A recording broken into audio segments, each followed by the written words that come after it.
नमस्कार दोस्तों, बहुत बहुत स्वागत है आज के इस मेरे वीडियो में। आज के इस वीडियो में मैं आपको बताने वाला हूँ कि हमारा जो क्रेडिट कार्ड होता है उसका जो बिल है वो ऑनलाइन हम चुटकियों में कैसे पे करें।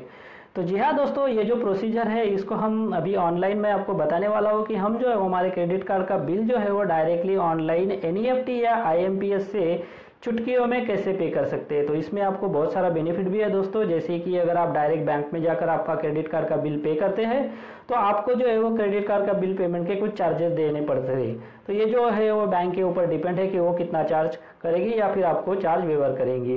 अगर आप क्रेडिट कार्ड का बिल चेक से करते हैं तो आपको 3-4 दिन का जो टाइम है वो वेट करना पड़ता है। पर जो ऑनलाइन प्रोसीजर है दोस्तों, ये जो है वो इसमें आपको कोई चार्ज भी नहीं देना पड़ता और ज़्यादा टाइम वेस्ट भी नहीं होता है। ये जो बिल है वो तुरंत ही पे हो जाता है। आप ड्यू डेट के दिन अगर पे करते हैं तो भी आपके अकाउंट में ये क्रेडिट हो जाता है। तो चलिए दोस्तों, ये जो बिल पेमेंट का प्रोसीजर है अभी मैं आपको इसके बारे में डिटेल में अभी बताता हूँ।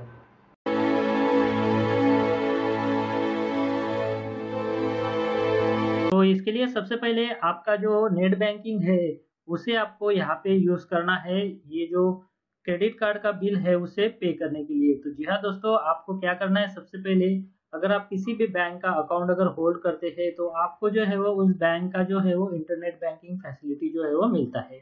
इंटरनेट बैंकिंग फैसिलिटी से आप क्या क्या कर सकते हैं, जैसे कि आप आपका जो अकाउंट का स्टेटमेंट है वो देख सकते हैं, आपके अकाउंट की समरी जो है वो देख सकते हैं।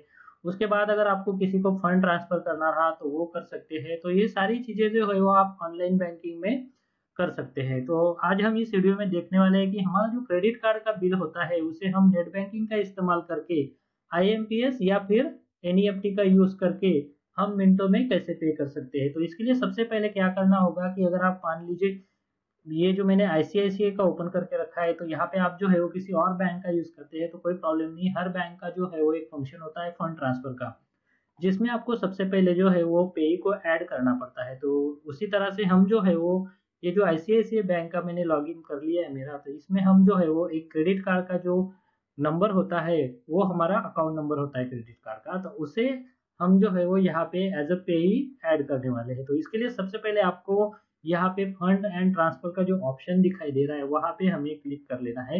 अगर मान लीजिए आप स्टेट बैंक का कोई अकाउंट होल्ड करते हैं तो उसके इंटरनेट बैंकिंग का ऑप्शन जो होता है तो आप वहां पे मैनेज प्रोफाइल में जाकर जो है वो आपका जो पे होता है वो ऐड कर सकते हैं। इसी तरह से अलग अलग बैंकों की अलग अलग इंटरफेस है थोड़ा, पर बेसिक फंक्शन जो है वो सेम है, पे ऐड करना और उसके बाद जो है वो फंड ट्रांसफर करना। तो ये जो आईसीआईसीआई बैंक का इंटरनेट बैंकिंग मैंने ओपन कर लिया है, इसमें से हमें जो ऑप्शन है पेमेंट एंड ट्रांसफर का, तो उसमें हमें जाना है मैनेज पे इस पे। तो चलिए अभी यहाँ पे हम जो है वो क्लिक कर लेते हैं। उसके बाद हमें जो है वो हमारा यहाँ पे जो है वो पे ही ऐड कर लेना है। तो यहाँ पे देखिए, अगर आपका आईसीआईसीआई बैंक का अगर क्रेडिट कार्ड है या फिर कोई दूसरा स्प्रिंग बैंक का अकाउंट है तो वो आप यहाँ से लिंक कर सकते हैं। उसके बाद यहाँ पे अदर बैंक का पे ही अगर आपको ऐड करना है तो वो कर सकते हैं। अभी मैं आपको किसी और बैंक का जो है वो क्रेडिट कार्ड यहाँ पे जो है वो ऐड करके दिखाने वाला हूँ। तो इसके लिए हमें ये जो एनईएफटी और आईएमपीएस वाला जो ऑप्शन है तो इसे हमें सिलेक्ट करना है और यहाँ पे जो है वो ऐड नाउ पे हमें क्लिक कर देना है। तो चलिए यहाँ पे मैंने अभी क्लिक कर दिया है। उसके बाद यहाँ पे जो है वो कुछ डिटेल आपको पूछ रहा है, जैसे कि आपका पेई अकाउंट नेम। पेई अकाउंट नेम मतलब क्या, आपके क्रेडिट कार्ड पर जो नाम आपका प्रिंटेड होकर आया है या फिर आपका जो क्रेडिट कार्ड का स्टेटमेंट होता है उस पे आपका जो नाम पूरा प्रिंट होकर आया है वो। उसके बाद यहाँ पे आप जो है वो कुछ भी आपका जो निकनेम है वो रख सकते हैं, मतलब आपका जो आईसीआईसीआई बैंक का लास्ट का 4 डिजिट होता है वो रख सकते हैं। उसके बाद ये कौन से बैंक का कार्ड है वो रख सकते हैं। तो उस आपके ऊपर है कि आप इसको क्या निकनेम देते हैं। उसके बाद यहाँ पे आपको जो भी आपका टाइप है वो सिलेक्ट कर लेना है। जैसे क्रेडिट कार्ड के लिए आपको यहाँ पे कैश क्रेडिट का जो ऑप्शन है वो सिलेक्ट कर लेना है। उसके बाद यहाँ पे पेई अकाउंट नंबर पूछ रहा है, तो पेई अकाउंट नंबर क्रेडिट कार्ड के केस में होता है आपके क्रेडिट कार्ड का नंबर, तो वो हमें यहाँ पे एंटर कर देना है। उसके बाद यहाँ पे हमें जो हमारा क्रेडिट कार्ड का जो आईपीएफसी होता है तो वो हमें यहाँ पे एंटर कर देना है। तो हर क्रेडिट कार्ड का जो एक अकाउंट होता है उसका हमें एक आईपीएफसी कोड मिल जाता है। तो वो आईपीएफसी कोड हमें कहाँ से मिलता है वो भी मैं अभी आपको दिखा दूंगा। और आपको अगर किसी और बैंक का आईपीएफसी कोड लेना है तो आप मुझे इस वीडियो के नीचे जो है वो कॉमेंट कीजिए। मैं हालांकि इस वीडियो का जो डिस्क्रिप्शन है वहाँ पे पूरा जो बैंक से तो उनका मैं जो जो क्रेडिट कार्ड होता है तो उनके बिल के लिए जो आईएफएससी कोड लगता है तो उनका लिस्ट देने वाला हूँ। अगर उसमें से कोई मिस हो जाता है, आपको नहीं मिलता है, तो आप मुझे इस वीडियो के नीचे जो कमेंट कीजिए, फिर मैं वो लिस्ट जो है वो अपडेट कर दूंगा, ताकि आपको जो पे है वो ऐड करने में आसानी हो जाए। तो चलिए दोस्तों, ये जो सारी इन्फॉर्मेशन है अभी यहाँ पे मैं फिल कर लूंगा और उसके बाद यहाँ पे जो है वो मैं सबमिट कर दूंगा। चलिए, तो मैं यहाँ पे ये जो पूरी इन्फॉर्मेशन है यहाँ पे पेई नेम से लेकर आपका जो अकाउंट नंबर है वहाँ तक फिल कर देता हूँ। उसके बाद आईएफएससी कोड हम यहाँ पे एंटर करेंगे और साथ में ही मैं आपको दिखाऊंगा कि हम जो है वो ये आईएफएससी कोड कहाँ से ले सकते हैं। ये देखिए, यहाँ पे मैंने मेरे जो क्रेडिट कार्ड का जो पूरा डिटेल है वो यहाँ पे एंटर कर दिया है। जैसे मैंने यहाँ पे मेरा जो येस बैंक का क्रेडिट कार्ड है उसका जो पेई है मैंने यहाँ पे ऐड कर लिया है। यहाँ पे मैंने मेरा जो क्रेडिट कार्ड के अकाउंट में जो नाम है वो एंटर कर दिया। फिर निकनेम यहाँ पे मैंने एंटर कर दिया yes bank credit card, short में मैंने डाला है CDC। उसके बाद कैश क्रेडिट का ऑप्शन है वो सिलेक्ट कर लिया और यहाँ पे कार्ड नंबर जो है वो एंटर कर दिया। ध्यान रखिए दोस्तों, आपको जो यहाँ पे जो है वो कार्ड नंबर एकदम परफेक्ट एंटर करना है, ताकि अगर आपका पे ऐड हो जाए तो आपका अमाउंट आपके ही क्रेडिट कार्ड के जो अकाउंट है उसमें क्रेडिट हो और आपका बिल जो है वो पे हो जाए। तो चलिए, अभी यहाँ पे जो है वो आईएफएससी कोड हमें इस क्रेडिट कार्ड का डालना है। तो यहाँ पे हमें आईएफएससी कोड जो है वो कहाँ से मिलेगा, अभी मैं आपको बता देता हूँ। तो ये देखिए, ये जो क्रेडिट कार्ड का स्टेटमेंट है मेरा येस बैंक का, जैसा मैंने बताया था कि येस बैंक का क्रेडिट कार्ड जो है उसका डिटेल मैंने यहाँ पे एंटर कर दिया है।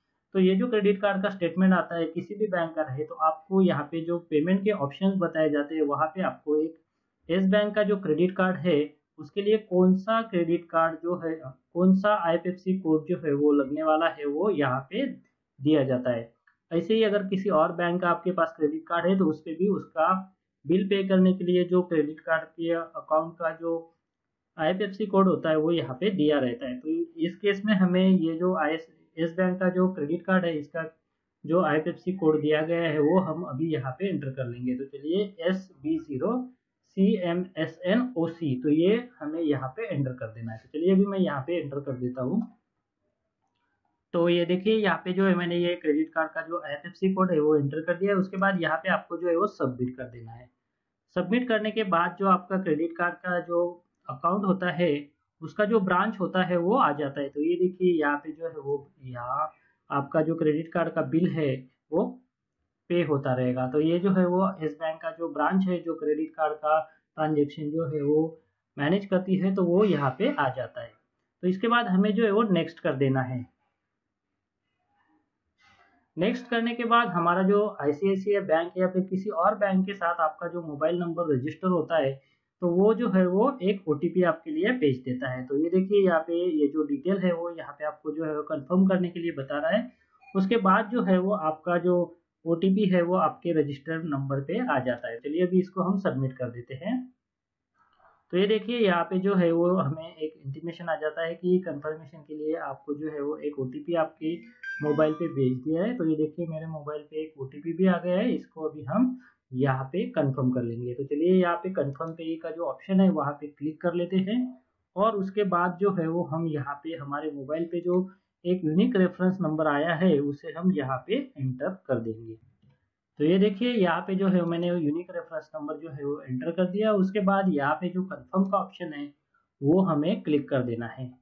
तो इस तरह से हमारा जो क्रेडिट कार्ड का पे है वो हमारे सेविंग बैंक या फिर करंट बैंक का जो फंड ट्रांसफर का ऑप्शन होता है उसमें हमें ऐड करने को मिल सकता है। और ये जो है वो अभी यहाँ पे जो है वो हम इस अकाउंट में जो है वो फंड ट्रांसफर कर सकते हैं 30 मिनट के बाद। तो अलग अलग बैंकों का जो अलग अलग टाइम होता है उसके बाद आपका जो पे है वो एक्टिवेट हो जाता है, क्योंकि अगर आप तुरंत ही पे ऐड करेंगे और आपको जो है वो फंड ट्रांसफर कर देंगे तो आपको जो है वो एक सिक्योरिटी की रीजन की वजह से जो है वो यहाँ पे ये जो टाइम दिया जाता है वो होता है। सिक्योरिटी रीजन ये होता है कि मान लीजिए किसी और ने आपका बैंक जो है वो एक्सेस कर लिया और उसमें आपका कोई भी पे ऐड कर लिया और उसको फटक से ट्रांजेक्शन कर लिया, तो ये ना हो इसलिए अभी मेरे मोबाइल पे बहुत सारे एसएमएस आएंगे, इंटीमेशन आएगा कि ये पे ऐड हुआ है। ऐसे एसएमएस आते हैं बहुत सारे, ताकि हमें अलर्ट मिल सके कि हमारे इसमें हमारे बिहाफ में किसी ने एक्टिविटी की है। तो ये ना हो इसलिए ये टाइम रहता है। तो 30 मिनट के बाद हम देखते हैं कि हम किस तरह से ये जो फंड है वो ट्रांसफर कर सकते हैं।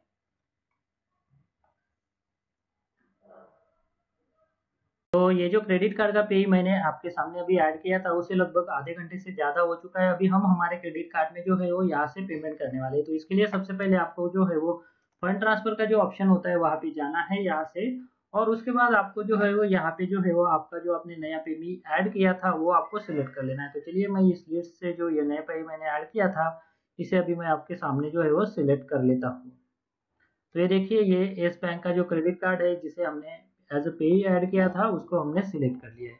ये जब तक आता है नया विंडो तब तक हम हमारे जो क्रेडिट कार्ड का जो अकाउंट होता है उसमें लॉगिन करके मैंने ऑलरेडी रखा है, तो वहाँ पे हमें अनबिल ट्रांजेक्शन में ये जो मैंने एक ट्रांजेक्शन किया है इसके अलावा कोई भी ट्रांजेक्शन हमें दिखाई नहीं दे रहा है।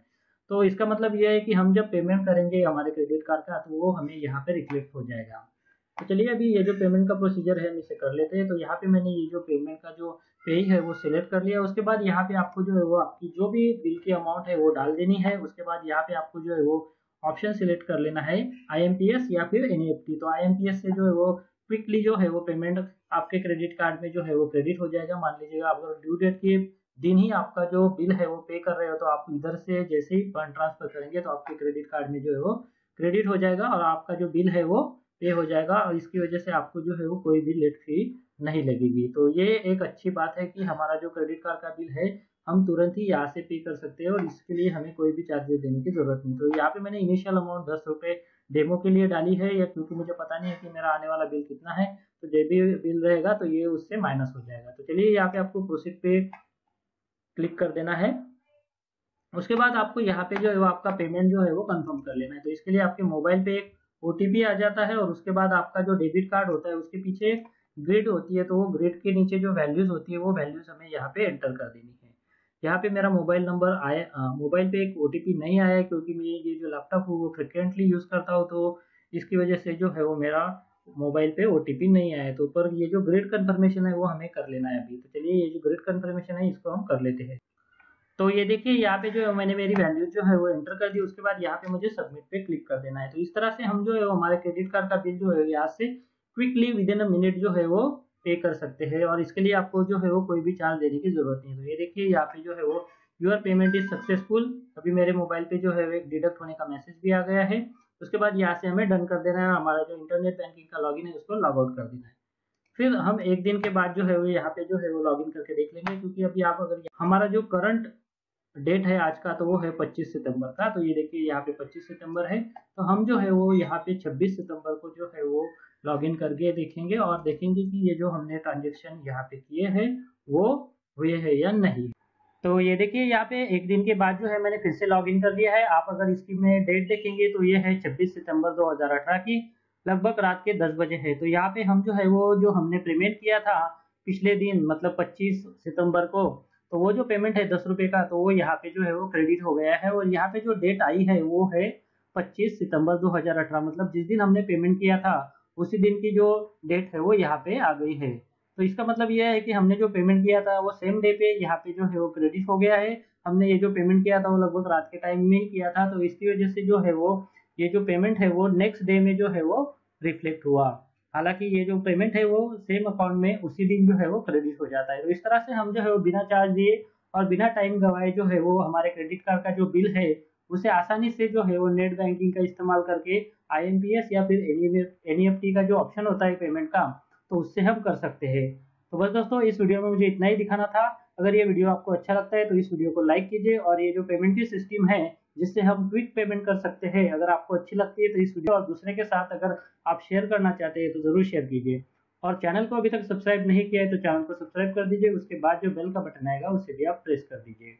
इस वीडियो को देखने के लिए आपका बहुत बहुत धन्यवाद। अगर आपको कोई सवाल है या फिर कोई कमेंट है तो आप इस वीडियो के नीचे जो कमेंट बॉक्स है वहाँ पे कर सकते हैं। और साथ में दोस्तों अगर आप मेरे चैनल पे पहली बार विजिट करें तो मेरे चैनल को सब्सक्राइब कीजिए, और जो उसके बाद बेल का आइकॉन आएगा उसे भी आप प्रेस कर दीजिए ताकि मेरे जो आने वाले वीडियोज़ है वो सबसे पहले आपको देखने को मिल सके।